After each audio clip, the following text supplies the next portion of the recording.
ఓం శ్రీ అరుణాచలేశ్వర శివాయ నమః. భగవాన్ రమణ మహర్షి ఆశ్రమం. భగవాన్ రమణులు ఇక్కడే శివైక్యం చెందారు. మహానుభావుడు సాక్షాత్ సుబ్రహ్మణ్య అంశ అరుణాచల క్షేత్రం. కార్తీక దీపోత్సవం స్పెషల్గా మహానుభావుని ఆ సమాధి స్పెషల్గా అలంకరించారు. ఓం శ్రీ అరుణాచలేశ్వర శివాయ నమః. ఓం శ్రీ అరుణాచలేశ్వర శివాయ నమః. ఓం శ్రీ అరుణాచలేశ్వర శివాయ నమః. ఓం శ్రీ అరుణాచలేశ్వర శివాయ నమః. భగవాన్ రమణ మహర్షి వయసులో ఉన్న యవనంగా ఉన్నప్పుడు మహానుభావుడు ఫోటో ఇది. కొంచెం వయసు అయినాక ఓం అరుణాచలేశ్వర శివాయ నమః. ఓం శ్రీ అరుణాచలేశ్వర శివాయ నమః. ఓం అరుణాచలేశ్వర శివాయ నమః. క్లోజింగ్ టైం ఇవాళ. భగవాన్ రమణ మహర్షి ఆశ్రమం అదృష్టం ఉంటే కానీ అర్థం కాదు. వాళ్ళు మన అదృష్టం అయ్యింది. ఓం అరుణాచలేశ్వర శివాయ నమః. ఓం శ్రీ అరుణాచలేశ్వర శివాయ నమః. ఓం అరుణాచలేశ్వర శివాయ నమః.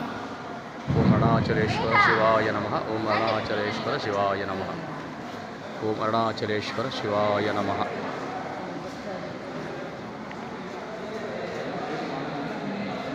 అదిగో దర్శించండి ఫ్రెండ్స్, అద్భుతమైన శ్రీ కార్తీక మాసంలో కార్తీక పౌర్ణమి రోజు ఆ భగవాన్ రమణ మహర్షి ఆశ్రమంలో ఆ కార్తీక జ్యోతి దర్శనం చేయండి.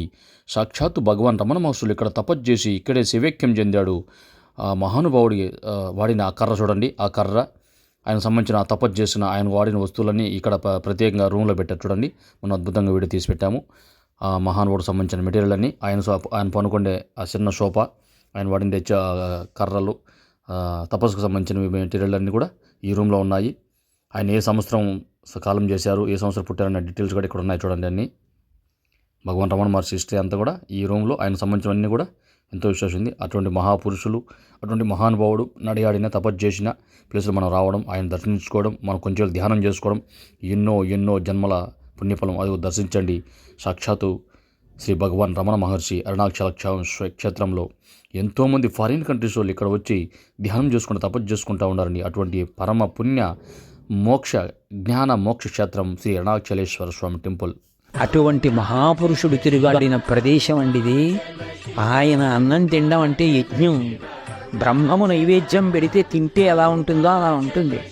ఆయన పడుకున్న ప్రదేశం, ఆయన మహాలక్ష్మి అన్న గోవు కోసం వెళ్ళిన ప్రదేశం, ఆయన దగ్గరుండి ఆ ప్రాణులను సమాధులు చేయించిన ప్రదేశం, అపురూపమైన ప్రదేశం. బహుశా నాకు తెలిసి భారతదేశంలో ప్రతి వ్యక్తి తన కుటుంబంలో జీవితంలో కనీసం 10 మార్లు నేను కాలితో తొక్కాలని కాంక్షించవలసిన ప్రదేశం. అంత గొప్ప ప్రదేశం. భారతదేశానికే ఎనలేని ఖ్యాతి తెచ్చిన ఒక మహాపురుషుడు సంచరించినటువంటి ప్రదేశం. అటువంటి మహాపురుషుడు. ఓం శ్రీ దీపం జ్యోతి పరబ్రహ్మణే నమః. అద్భుతం, మహాద్భుతం. కార్తీక మాసంలో కార్తీక పౌర్ణమి రోజున అరుణాచలేశ్వర స్వామి కొండపైన సాక్షాత్ శివస్వరూపమైన ఆ జ్యోతి దర్శనం ఎన్నో ఎన్నో జన్మల పుణ్యఫలం, శివ అనుగ్రహం. ఎందుకంటే అరుణగిరి చుట్టూ ప్రదక్షిణ చేసుకుంటూ స్వామికి ఆ జ్యోతి స్వరూపమైన సాక్షాత్ పరమేశ్వర స్వరూపమైన జ్యోతి దర్శనం చేసుకోవడం ఎన్నో జన్మల పుణ్యఫలం, సాక్షాత్తు జ్ఞానం, మోక్షం, శివ అనుగ్రహం.